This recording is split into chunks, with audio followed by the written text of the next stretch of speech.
వచ్చే క్యాలెండర్ ఏడాది ఆర్థిక సంవత్సరంలో ప్రయాణికుల వాహనాల కొనుగోలు రికార్డు నమోదు కావచ్చని టాటా మోటార్స్ అంచనా వేస్తోంది. విద్యుత్తు, సాంప్రదాయ ఇంజన్లతో కొత్త మోడళ్లు తీసుకువస్తే కార్ల అమ్మకాలు మరింత పెరిగేందుకు దోహదపడతాయని కంపెనీ భావిస్తోంది.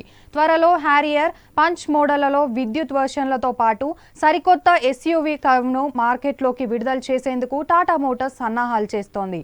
వచ్చే ఏడాది చాలా ఆశావహంగా కనిపిస్తోంది. 2 నుంచి 3 కొత్త మోడళ్లతో పోర్ట్ఫోలియోను పూర్తిగా మారుస్తున్నారు. సాంప్రదాయ విద్యుత్ విభాగాల్లో ఈ మార్పులు ఉండబోతున్నాయి. 2024లో విక్రయాలను 10% పెంచుకోవాలని టాటా మోటార్స్ లక్ష్యంగా పెట్టుకుందని సంబంధిత వర్గాలు చెబుతున్నాయి.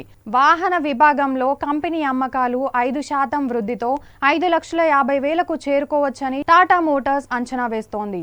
ఇప్పటి వరకు ఒక ఏడాదిలో ఇవే అత్యధికం కావడం గమనించాల్సిన విషయంగా మారింది.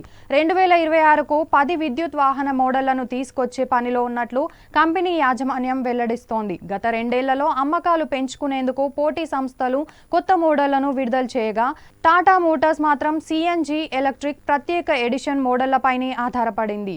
2021 ఆగస్టులో చివరిగా చిన్న ఎస్యూవీ పంచ్ను కొత్తగా తీసుకొచ్చింది. నెక్సాన్ ఈవీ, హ్యారియర్, సఫారీలో కొత్త వెర్షన్లను ప్రవేశపెట్టింది. కొత్త నెక్సాన్కు 1,00,000 బుకింగ్లు వచ్చాయని, ఇందులో 85,000 పెట్రోల్, డీజిల్ వెర్షన్ అయితే మిగతావి విద్యుత్ వెర్షన్ ఉన్నట్లు కంపెనీ వివరించింది.